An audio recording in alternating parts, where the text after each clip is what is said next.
My job was carving the arch.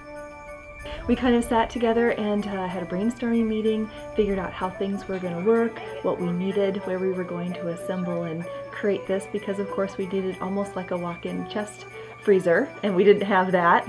So we came up with the front porch and then started to build the set around that, and started the tools needs list, and then figured out kind of what kind of video shots the carving was gonna allow us.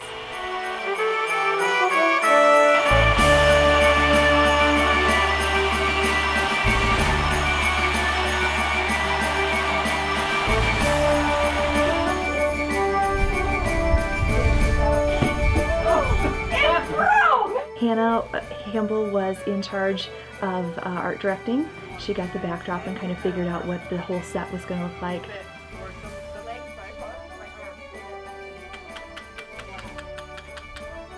Josh and Ryan teamed up on shooting the video and editing the video. Jill Heisterkamp was support crew. She helped us with tools, she helped us as a runner, she helped us with some visualization, and then Nikki Wortman helped with the same thing that Jill was doing. We kind of needed two hands on deck for that. And then also there was a part in the original footage where we had some sparks flying, and so she managed the sparks for us. This was my first time ice carving. I am a carver as a hobby. So you have featured me before in the TAC for my bird carving. So it was kind of fun to think of a new medium to carve. And it was fun to think of something that could be so kind of glitzy in the end with the lighting and with the video, and you know, really kind of do the arch in a way that hadn't been done before.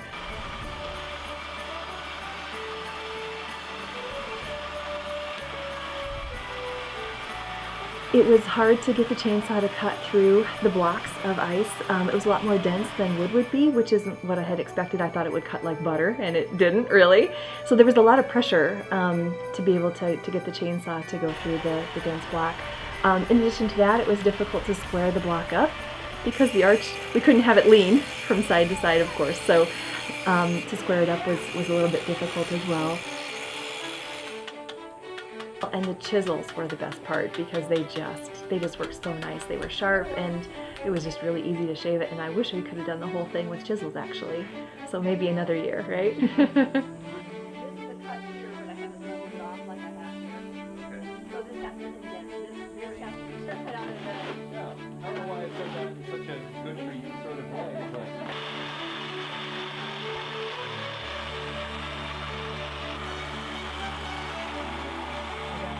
Let's see, it was a little bit strategy because we learned involved because there was breaking points. So like for instance, once you carve the center of the arch, well then both sides are a little more vulnerable than the top of the structure. So that was one of the last things we did. So first we cut it in half to get it more manageable size, and then we shaved that block down. It was 10 inches wide to like 6 or 8 inches to get us a little bit closer. Again, more manageable to handle and for staff to carry. It was very light by that point. The Christmas greeting, I'll say, because it's not always a card, I think is one of the exciting projects of the year because there's no kind of grounded strategy behind it. There isn't a whole lot of marketing purpose behind it. We can be a little bit more fun and a little bit more lighthearted about it and have it just be a nice feel-good. So it's nice to have a project every once in a while where you don't have the heavy back end of thinking through how it's all going to work. It was kind of lighter and more fun, and that's what I enjoy in the Christmas greeting every year, is trying to come up with something someone hasn't seen or a new way to approach either structure, because we go between the arch and the chapel every year. It goes back and forth. So it's kind of fun to just push the envelope and see what you can do with it, and I'm excited about next year's already.